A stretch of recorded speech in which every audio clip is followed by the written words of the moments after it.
Hi ಎಲ್ರಿಗೂ ನಮಸ್ಕಾರ. ನಾನು ನಿಮ್ಮ ಮೇಘಾತ್ರಿಯ ಮಿಸ್ಟರ್ ಡಿ ಪಿಕ್ಚರ್ಸ್ನ ಈ ವಿಡಿಯೋಗೆ ನಿಮ್ಗೆಲ್ರಿಗೂ ಸ್ವಾಗತ. ಇವತ್ತು ನನ್ನ ಜೊತೆ ಒಬ್ರು ಡೈರೆಕ್ಟರ್ ಇದ್ದಾರೆ.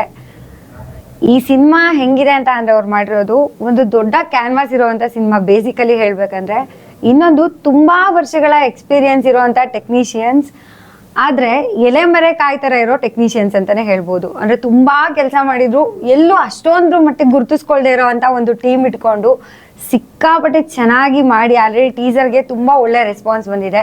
ನಾವು ಮಾತಾಡ್ತಿರೋದು ರಾನಿ ಸಿನಿಮಾ ಬಗ್ಗೆ. ಹಾಗೆ ನಮ್ಮ ಜೊತೆ ಇರೋ director Gurutej Shetty sir. Sir ನಮಸ್ತೆ, ಕಾರ್ಯಕ್ರಮಕ್ಕೆ ಸ್ವಾಗತ ನಿಮ್ಗೆ. Sir first of all congratulations. Thank you. And movie ಇನ್ನೇನು 30th ರಿಲೀಸ್ ಆಗ್ತಾ ಇದೆ.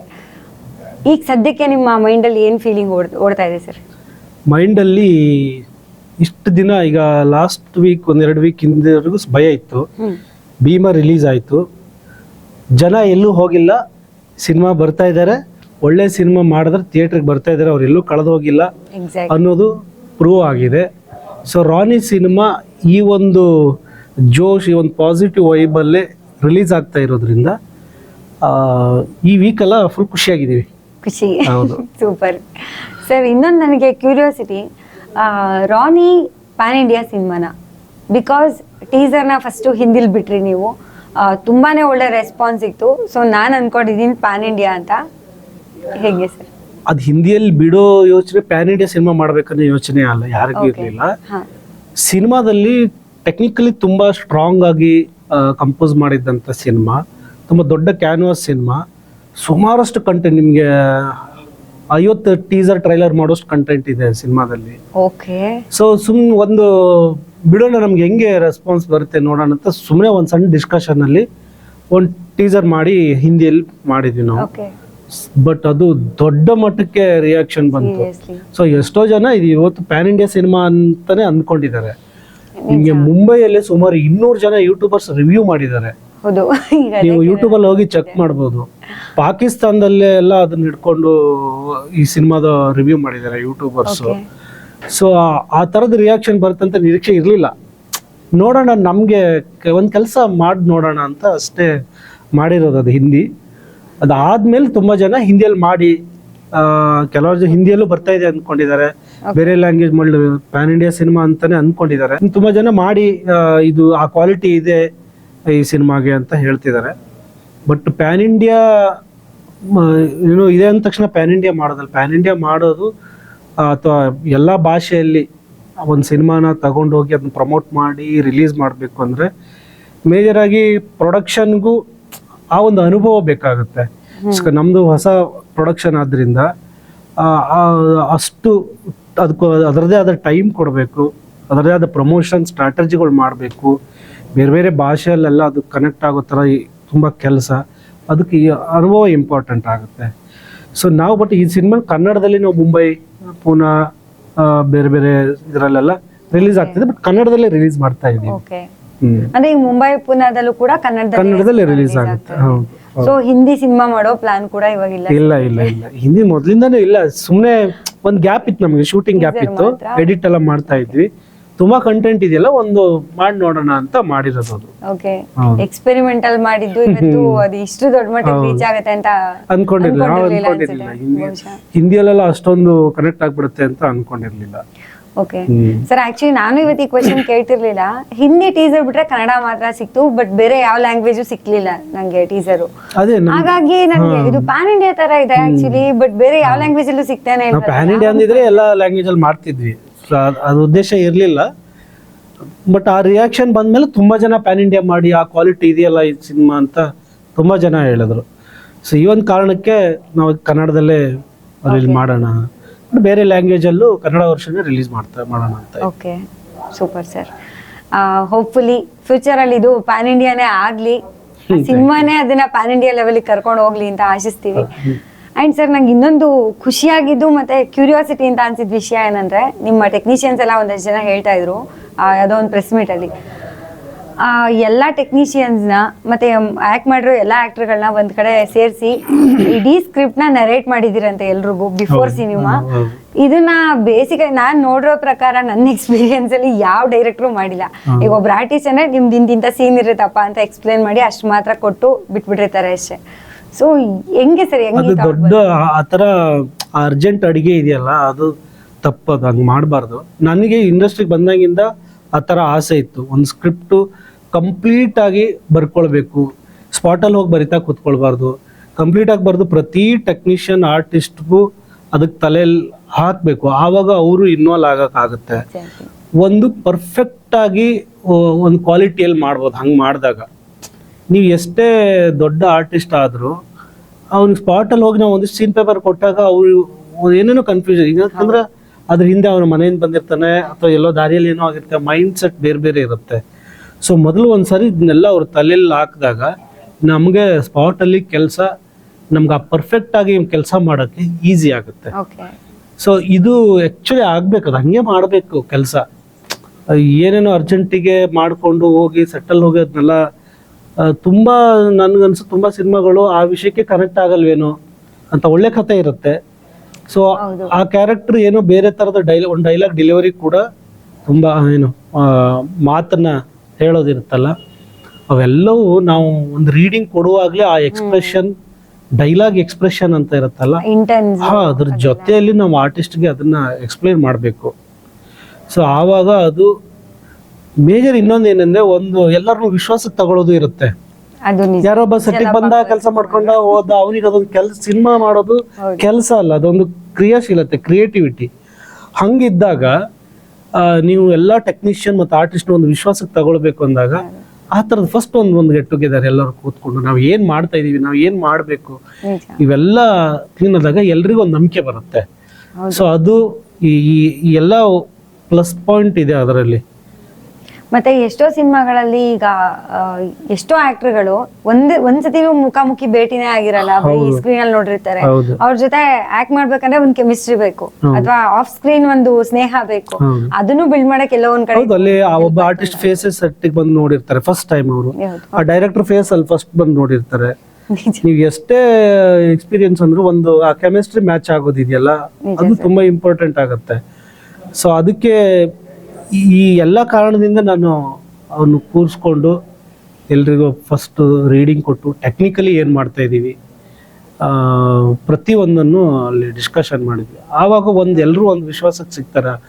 ಆಮೇಲೆ ತುಂಬಾ ಜನ ಆರ್ಟಿಸ್ಟ್ಗೆ ಅವ್ನ ಸೀನ್ ಅಷ್ಟೇ ಅವನಿಗೆ ಗೊತ್ತಿರುತ್ತೆ, ಹಿಂದೇನು ಮುಂದೇನು ನಂಗೆ ಗೊತ್ತಾಗ್ತಾ ಇಲ್ಲ. ಆ ಇಮೋಷನ್ ಹೆಂಗ್ ಕ್ಯಾರಿ ಮಾಡ್ಕೊಂಡು ಆರ್ಟಿಸ್ಟ್ ಮಾಡ್ತಾರೆ ಅನ್ನೋದು, ಅಲ್ಲೇ ಎಷ್ಟೋ ಇಮೋಷನ್ಗಳು ಮೈನಸ್ ಆಗ್ತಾ ಹೋಗುತ್ತೆ. ಇಡೀ ಕತೆ ಎಲ್ಲ ಗೊತ್ತಿದ್ದಾಗ ಸೊ ಅವ್ನು ಬೇರೆ ಕ್ಯಾರೆಕ್ಟರ್ನು ಅವ್ನು ಕನೆಕ್ಟ್ ಮಾಡ್ಕೊಂಡು ನಾನೇನ್ ಮಾಡ್ಬೇಕು, ಈ ಕ್ಯಾರೆಕ್ಟರ್ ಹಿಂದೆ ಏನ್ ಹೇಳಿದೆ, ನಾನು ಹಿಂದೆ ಏನ್ ಮಾಡಿದ್ದೀನಿ, ಇದು ಮುಂದೆ ಏನಾಗುತ್ತೆ ಅನ್ನೋದು ಎಲ್ಲವೂ ಒಂದು ತಲೆಯಲ್ಲಿ ಇದ್ದಾಗ, ಈ ಮೇಯ್ನ್ ಆರ್ಟಿಸ್ಟ್ ಪ್ರತಿಯೊಬ್ಬರಿಗೂ ಅದಕ್ಕೆ ತಲೆಯಲ್ಲಿ ಇದ್ದಾಗ, ನೀವು ರಾನಿ ಸಿನಿಮಾ ನೋಡಿದಾಗ ನೀವು ಕೇಳಿದ್ರಲ್ಲ ನಿಮ್ಗೆ ತುಂಬಾ ಇಷ್ಟ ಆಯ್ತು ಅಂತ, ತುಂಬಾ ಜನ ನನ್ನ ಮೀಡಿಯಾ ಸ್ನೇಹಿತರು ತುಂಬಾ ಒಳ್ಳೆ ಡೆವಲಪ್ಮೆಂಟ್, ಇದು ತುಂಬಾ ಒಳ್ಳೆ ಕೆಲಸ ಅಂತ ಹೇಳಿದ್ರು. ಈ ಪಾಯಿಂಟನ್ನ ನೀವು ನೆನ್ಪಿಟ್ಕೊಳ್ಳಿ. ಯಾರೇ ನಮ್ಮ ಸಿನಿಮಾ ಫ್ರೆಂಡ್ಸ್ ಇರ್ಬೋದು, ಆಡಿಯನ್ಸ್ ಇರ್ಬೋದು, ರಾನಿ ಸಿನಿಮಾ ನೋಡಿದಾಗ ಒಂದೇ ಒಂದು ಕ್ಯಾರೆಕ್ಟರ್ ಕೂಡ ಈ ಕ್ಯಾರೆಕ್ಟರ್ ಈ ಆರ್ಟಿಸ್ಟ್ ಮಾಡಬಾರ್ದಿತ್ತು, ಬೇರೆಯವ್ರು ಮಾಡಬೇಕಿತ್ತು ಅಂತ ಅನ್ಸಲ್ಲ. ಬಿಕಾಸ್ ಆಫ್ ನಾವು ಕಥೆನ ಅಷ್ಟು ಅವರಿಗೆಲ್ಲ ತಲೆಯಲ್ಲಿ ಹಾಕಿರೋದಕ್ಕೆ, ಆ ಪ್ರತಿಯೊಬ್ಬ ಕ್ಯಾರೆಕ್ಟರ್ ಈ ಪಾತ್ರ ಮಾಡೋಕೆ ಹುಟ್ಟಿದಾನೆ ಅನ್ನೋ ತರದಲ್ಲಿ ಮಾಡಿದ್ದಾರೆ. ಅಷ್ಟು ನೀಟಾಗಿ ಕನೆಕ್ಟ್ ಆಗಿದೆ ಅವರಿಗೆ. Super sir. ಇನ್ನು ನಾಯಕ ನಟ ಕಿರಣ್ ರಾಜ್ ಅವ್ರ ಬಗ್ಗೆ ಬರೋದಾದ್ರೆ, ಎಲ್ಲೋ ಒಂದ್ ಕಡೆ ಒಂದಷ್ಟು ಮಾತುಗಳು ಕೇಳಿ ಬಂದಿತ್ತು ಅನ್ಸುತ್ತೆ ನಿಮ್ಗೂ ಕೂಡ, ಮತ್ತೆ ಪ್ರೊಡ್ಯೂಸರ್ಸ್ಗೂ ಕಾಮನ್ ಆಗಿ ಹೇಳಿರ್ತಾರೆ ಎಲ್ರು. ಅಂದ್ರೆ ಇದು ಹೈ ಬಜೆಟ್ ಸಿನಿಮಾ ಕೂಡ ಆಗಿರೋದ್ರಿಂದ ಇವರು ಕಿರುತೆರೆ ನಟ, ಅದಕ್ಕೆ ಮುಂಚೆ ಇನ್ಫ್ಲೂಯೆನ್ಸರು, ಪಾಪ ಚಿಕ್ಕದ್ರಿಂದ ಸ್ಟಾರ್ಟ್ ಮಾಡಿ ಇಲ್ಲಿವರೆಗೂ ಬೆಳೆದು ನಿಂತಿದ್ದಾರೆ ಇವತ್ತು. ಸೊ ಇವ್ರ ಮೇಲೆ ಏನಕ್ಕೆ ಇಷ್ಟೊಂದು ಇನ್ವೆಸ್ಟ್ ಮಾಡ್ತೀರಾ, ಇವ್ರಿಗೆ ಈ ತರ ಸೂಟ್, ಬಿಕಾಸ್ ಅವ್ರು ನೋಡಿದ್ರೆ ಬೇಸಿಕಲಿ ಒಂದು ಚಾಕ್ಲೇಟ್ ಹೀರೋ ಫೀಲ್, ಒಂದು ತುಂಬಾ ಸ್ಮೂತ್ ಕ್ಯಾರೆಕ್ಟರ್, ಆ ತರ ಫೀಲ್ ಬರುತ್ತೆ. ಈ ತರ ಒಂದು ಕತೆಗೆ ನಿಮಗೆ ಫಸ್ಟ್ ಆಫ್ ಆಲ್ ಅವ್ರ ತಲೆಗೆ ಹೆಂಗ್ ಬಂದ್ರು, ಅಂಡ್ ಈ ತರ ಜನ ಎಲ್ಲ ಏನೇನೋ ಸಜೆಷನ್ಸ್ ಕೊಡ್ಬೇಕಾದ್ರೆ ನಿಮ್ ತಲೆಯಲ್ಲಿ ಏನ್ ಓಡ್ತಾ ಇತ್ತು? ಜನ ಎಲ್ಲ ಆ ಥರ ಎಲ್ಲ ಹೇಳಿದ್ದಾರೆ, ಬಟ್ ನಾನು ಒಂದು 17-18 ಇಯರ್ಸ್ ಇಂದ ಇದ್ದೀನಿ ಇಂಡಸ್ಟ್ರಿಯಲ್ಲಿ.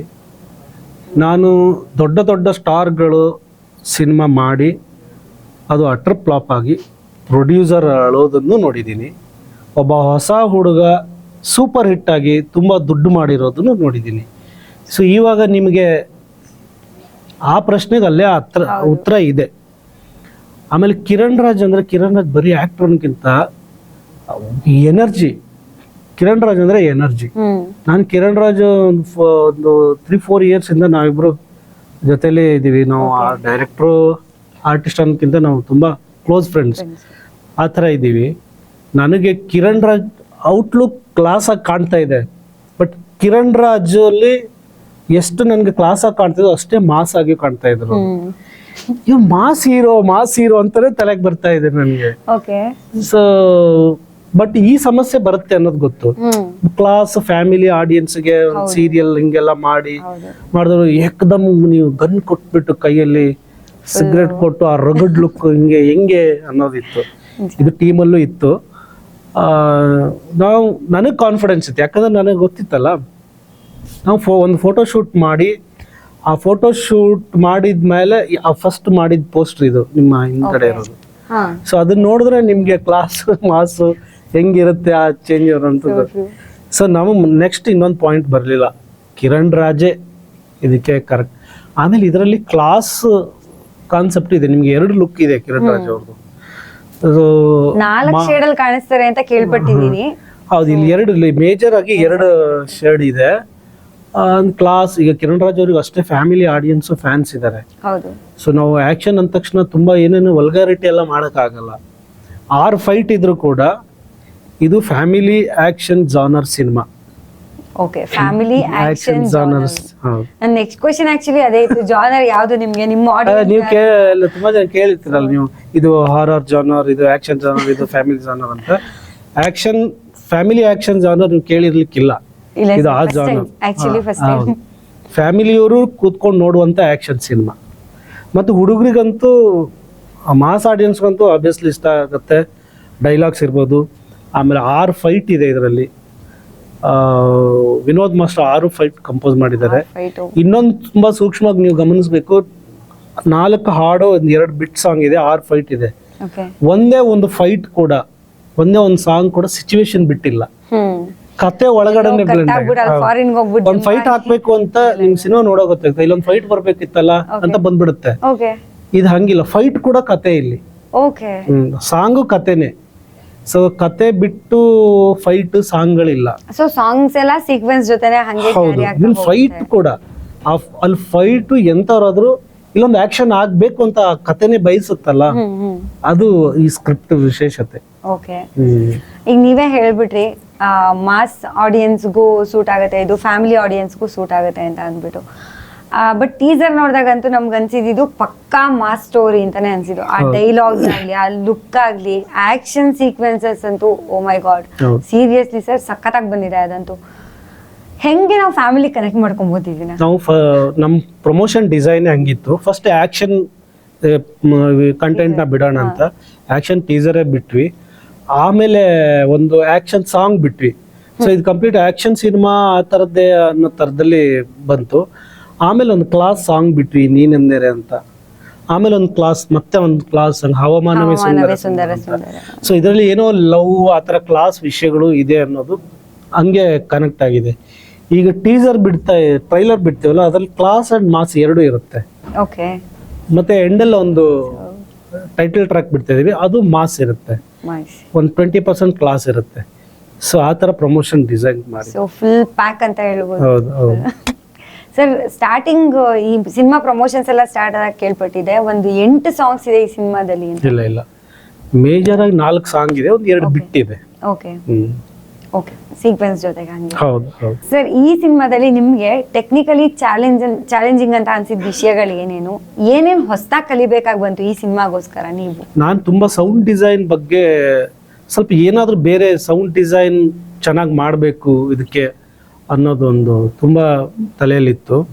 ಈ ಸಿನಿಮಾದಲ್ಲಿ ಒಂದು 6 ಸೆಟ್ ಹಾಕಿದ್ವಿ ನಾವು ಎಲ್ಲ. ನಿಮ್ಗೆ ಆ ಪ್ರತಿ ಸೆಟ್ಗಳು ಬೇರೆ ಕಾನ್ಸೆಪ್ಟ್ ಅಲ್ಲಿ ಇರುತ್ತೆ. ಸೊ ಅದೆಲ್ಲ ಆ ಒಂದು ದೃಶ್ಯ ವೈಭವ ಅಂತೀವಲ್ಲ, ಅವೆಲ್ಲವೂ ರಾಣಿ ಸಿನಿಮಾದಲ್ಲಿ ಇರುತ್ತೆ. ಅಂದ್ರೆ ಈಗ ಸಾಂಗ್ಸ್ಗೋಸ್ಕರ ಮತ್ತೆ ಫೈಟ್ಸ್ಗೋಸ್ಕರ ಸೆಟ್ ಹಾಕಿರೋದ ಅಥವಾ ಅದು ಅವೆಲ್ಲ ಕತೆ ಬರುತ್ತೆ ಅಲ್ಲಿ ಕತೆನೂ ನಡೆಯುತ್ತೆ, ಅಲ್ಲ ಸಾಂಗ್ ನಡೆಯುತ್ತೆ, ಅಲ್ಲಿ ಫೈಟ್ ನಡೆಯುತ್ತೆ, ಆ ತರದ್ದು. ನಾನು ನಿಮ್ಗೆ ಅವಾಗ ಹೇಳದ್ನಲ್ಲ, ಕತೆ ಜೊತೆಯಲ್ಲೇ ಇರುವಂತ, ಆ ಕತೆಗೆ ಅಂಟ್ಕೊಂಡು ಇರುವಂತ ಸಾಂಗ್ಗಳು, ಫೈಟ್ಗಳು. ಸೊ ಸೌಂಡ್ ಡಿಸೈನ್ ಅಲ್ಲಿ ನಿಮ್ಗೆ ಈ ಕಲ್ಕಿ ಸಿನಿಮಾ ಎಲ್ಲ ಮಾಡಿದ್ರು ಪ್ರದೀಪ್ ಅಂತ ಹೈದರಾಬಾದ್, ಅವರು ಸೌಂಡ್ ಡಿಸೈನ್ ಮಾಡಿದ್ದು. ರಾಹುಲ್ ಅಂತ ಮಿಕ್ಸಿಂಗ್ ಇಂಜಿನಿಯರ್. ಸೊ ಇವರೇ ಒಂದು 7 ಮಂತ್ ಕೆಲಸ ಮಾಡಿದ್ದಾರೆ ಅದಕ್ಕೆ. ಹೊಸ ಹೊಸ ಸೌಂಡ್ ಡಿಸೈನ್ಗಳನ್ನು ತೆಗೆದು ಈ ಸಿನಿಮಾಗೆ ಮಾಡಿದ್ದಾರೆ. ನಿಮಗೆ ಬೇರೆನೇ ಫೀಲ್ ಕೊಡುತ್ತೆ ಸಿನಿಮಾದಲ್ಲಿ. ಮೇಜರ್ ಅಂದರೆ ಥಿಯೇಟರ್ ಅವರು ಸೌಂಡ್ ಚೆನ್ನಾಗಿ ಕೊಡಬೇಕು. ಇದ್ರ ಮುಖಾಂತರ ನಾನು ರಿಕ್ವೆಸ್ಟ್ ಮಾಡ್ಕೊಳ್ಳೋದು, ಒಂದು ಕ್ಲೈಮ್ಯಾಕ್ಸ್ ಅಲ್ಲಿ ಒಂದು ಸೌಂಡ್ ಡಿಸೈನ್ ಬರುತ್ತೆ ನಿಮಗೆ, ಒಂದು ಲೋ ಫ್ರೀಕ್ವೆನ್ಸಿಯಲ್ಲಿ ಮಾಡಿದ್ವಿ. ಅದು ಹೆಂಗಿದ್ರೆ ಆಡಿಯನ್ಸ್ಗೆ ಇಂಡಿವಿಜುವಲಿ ನನಗೊಬ್ಬನಿಗೆ ಈ ತರ ಫೀಲ್ ಆಗ್ತಿದೆ ಅಂತ ಅನ್ಸುತ್ತೆ, ಬಟ್ ಇಡೀ ಥಿಯೇಟರ್ ಕುತ್ಕೊಂಡ್ರು ಎಲ್ರಿಗೂ ಅದು ಫೀಲ್ ಆಗುತ್ತೆ. ಆ ತರ ಒಂದು ಸೌಂಡ್ ಡಿಸೈನ್ ಮಾಡಿದ್ವಿ. ತುಂಬಾ ಲೋ ಫ್ರೀಕ್ವೆನ್ಸಿ. ಫಾರ್ ಎಕ್ಸಾಂಪಲ್, ಈಗ ನೀವು ಫ್ಲೈಟ್ ಲ್ಯಾಂಡಿಂಗ್ ಟೈಮ್ ಅಲ್ಲಿ ಬ್ಲಾಕ್ ಆಗುತ್ತೆ ಗೊತ್ತಾ, ಬ್ಲಾಕ್ ಆಗಿ ಒಂದ್ಸಲ ರಿಲೀಸ್ ಆಗುತ್ತೆ. ಸೊ ಆ ತರದ್ದು ಒಂದು ನಿಮ್ಗೆ ಅಲ್ಲಿ ಕುತ್ಕೊಂಡಾಗ ಅದು ಕನೆಕ್ಟ್ ಆಗುತ್ತೆ. ಅದು ಕ್ಲೈಮ್ಯಾಕ್ಸ್ ಅಲ್ಲಿ ಟೇಕ್ ಆಫ್ ಮತ್ತೆ ಲ್ಯಾಂಡಿಂಗ್ ಮಾಡಿಲ್ಲ, ಅವ್ರು ಇಲ್ಲಿ ಮಾಡ್ಬೋದು. ಮಾಡ್ಬೋದು. ಸೊ ಏನಾಗುತ್ತೆ, ಅದು ಹೆಂಗೆ ಸಡನ್ ಅಂತ ರಿಲೀಸ್ ಆಗುತ್ತೆ ಅಂತ. ಸೊ ಅದನ್ನ ಸೌಂಡ್ ಥಿಯೇಟರ್ ಅಲ್ಲಿ ನೀಟಾಗಿ ಅವರು ಸೌಂಡ್ ಅನ್ನ ಕೊಟ್ರೆ ಕರೆಕ್ಟ್ ಆಗಿ ಆಡಿಯನ್ಸ್ ಅದು ಫೀಲ್ ಆಗುತ್ತೆ. ಎಲ್ಲ ಥಿಯೇಟರ್ ಎಕ್ಸಿಬಿಟರ್ಸ್ ಗಳಿಗೆ ರಿಕ್ವೆಸ್ಟ್ ಮಾಡ್ಕೊಳ್ಳೋದು, ದಯವಿಟ್ಟು ಸೌಂಡ್ ಕೊಡಿ. ಆಕ್ಚುಲಿ ನಾವು ಕೂಡ ಸೀರಿಯಲ್ ಅಲ್ಲೆಲ್ಲ ನೋಡ್ಬೇಕಾದ್ರೆ ಅಥವಾ ಈ ಸಿನಿಮಾ ಟೀಸರ್ ನೋಡೋವರ್ಗುನು ಅವ್ರನ್ನ ತುಂಬಾ ಪಾಪಚ್ಚಿ, ಅಮೂಲ್ ಬೇಬಿ ಹಿಂಗೆ ಅನ್ಕೊಂಡಿದ್ದು, ಈ ರೇಂಜಿಗೆ ಅಡ್ವೆಂಚರಸ್ ಅಂತ ಅನ್ಕೊಂಡಿಲ್ಲ. ಗ್ಯಾಪ್ ಇದೆ, ಏನಾದ್ರು ಅಡ್ವೆಂಚರ್ ಮಾಡಕ್ ಹೋಗ್ತೀನಿ ನಾನು ಅಂತ ಕೇಳ್ತಾರೆ ಅವರು. ನಾವು ಸಾಕು ಮಾಡಿದ್ದು, ಬೇಕು ಹೀರೋ ಇಂಡಸ್ಟ್ರಿಗೆ ಅಂತ.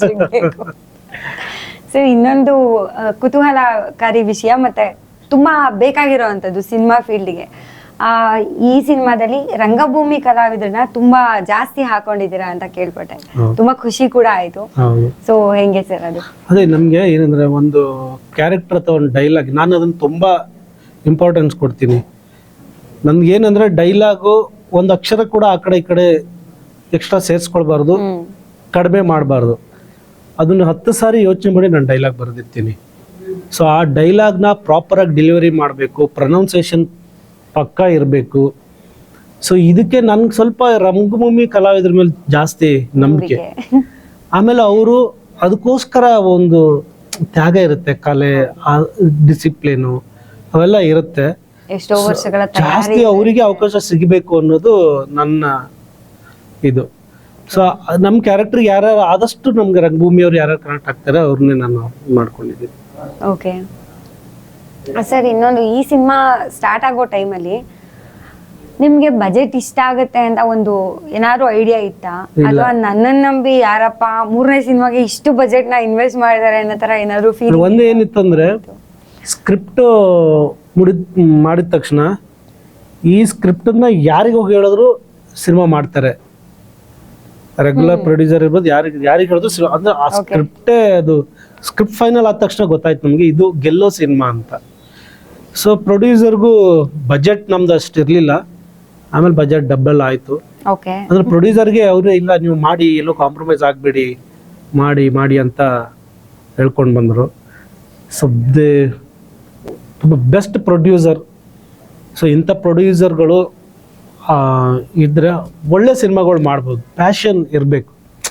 ಸಿನಿಮಾನ ಬರೀ ಬಿಸ್ನೆಸ್ ಆ್ಯಂಗಲ್ ಅಲ್ಲಿ ನೋಡಿದೆ, ಅದೊಂದು ಒಂದು ಪ್ಯಾಷನ್ ಥರ ಒಂದು ಆ ಥರ ಇದ್ದಾಗ ಒಳ್ಳೆ ಸಿನಿಮಾ ಮಾಡ್ಬೋದು.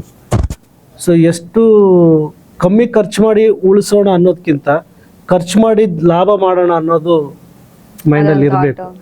ಕೆಲವೇನೆಂದರೆ, ಅಲ್ಲಿ ಒಂದು 100 ಜನ ಜೂನಿಯರ್ ಆರ್ಟಿಸ್ಟ್ ಬೇಕಾಗುತ್ತೆ, ಒಂದು 50 ಜನ ಹಾಕಪ್ಪ ಅಂತ 50 ಜನ ಜೂನಿಯರ್ ಆರ್ಟಿಸ್ಟ್ನ ಉಳಿಸ್ತಾರೆ. ಇದೇ ಥರ ಇಡೀ ಸಿನಿಮಾ ಉಳಿಸಿ ಫಸ್ಟ್ ಬರೆದಿರೋ ಕತೆಗೂ ಕೊನೆಗೆ ಆಗಿರೋ ಸಿನಿಮಾಗೂ ಬೇರೆ ಆಗಿರುತ್ತೆ. ಇವೆಲ್ಲ ದುಡ್ಡನ್ನು ಕಳ್ಕೊಂಡ್ಬಿಡ್ತಾನೆ ನಾನು. ಹೌದು. ಸೊ ಮಾಡುವಾಗಲೇ ನಾವು ಯೋಚನೆ ಮಾಡ್ತೀವಿ, ಇದಕ್ಕೆ ನ್ಯಾಯ ಕೊಡ್ತೀವ ನಾವು ಅನ್ನೋದು. ಸೊ ನನಗೆ ಈ ಅನುಭವಗಳು ಹಿಂದೆ ಮಾಡಿದ ಸಿನಿಮಾಗಳು, ಅದ್ಭುತ ಕತೆ ಇರುತ್ತೆ, ಪಕ್ಕಾ ಶಾರ್ಟ್ ಇರುತ್ತೆ, ಅದು ಗೆಲ್ಲೋ ಸಿನಿಮಾನೇ. ಈ ಥರದ ಕಾರಣಗಳಿಗೆ ಅದು ನಮಗೆ ನಾವು ಅದಕ್ಕೆ ಮೋಸ ಮಾಡ್ತೀವಿ, ಅದು ನಮಗೆ ಮೋಸ ಮಾಡ್ಬಿಡುತ್ತೆ ಅಷ್ಟೇ. ನಾವು ಅದಕ್ಕೆ ಮೋಸ ಮಾಡಬಾರ್ದು. ಆ ಕತೆಗೆ ಮೋಸ ಮಾಡಿಲ್ಲ ಅಂದ್ರೆ ಅದು ನಮಗೆ ಮೋಸ ಮಾಡಲ್ಲ. ಸರ್, ಸುಮಾರು ವಿಷಯಗಳನ್ನ ಡಿಸ್ಕಸ್ ಮಾಡಿದ್ವಿ, ಟೆಕ್ನಿಕಲ್ ಆಸ್ಪೆಕ್ಟು ಮತ್ತೆ ಆಕ್ಟರ್ಗಳ ವೈಸು, ಅದರಲ್ಲೂ ನಮ್ಮ ಹೀರೋ ಅವ್ರ ಲುಕ್ಸು ಎಲ್ಲಾದ್ರ ಬಗ್ಗೆನೂ ಮಾತಾಡಿದ್ವಿ. ಪ್ರಮೋಷನ್ಸ್ ಅಂತೂ ತುಂಬಾ ಡಿಫ್ರೆಂಟ್ ಆಗಿ ಹೋಗ್ತಾ ಇದೆ. ಹೀಗೆ ಸಾಗ್ತಾ ಇರಲಿ ಪಯಣ. ಹಾಗೆ ಸಿನಿಮಾ 30th ರಿಲೀಸ್ ಆಗ್ತದೆ. ತುಂಬಾ ಒಳ್ಳೆ ಯಶಸ್ಸನ್ನ ಕೊಡ್ಲಿ ಅಂತ ದೇವರಲ್ಲಿ ಕೇಳ್ಕೊಳ್ತೀನಿ. Thank you. ಇದೇ ತಿಂಗಳು 30ನೇ ತಾರೀಕು ಆಗಸ್ಟ್ 30th ಸಿನಿಮಾ ರಿಲೀಸ್ ಆಗ್ತಾ ಇದೆ. ಎಲ್ಲರೂ ಬಂದು ಥಿಯೇಟ್ರಲ್ಲಿ ನೋಡಿ ಥಿಯೇಟರ್ ಎಕ್ಸ್ಪೀರಿಯನ್ಸ್ ತಗೊಳ್ಳಿ. Thank you.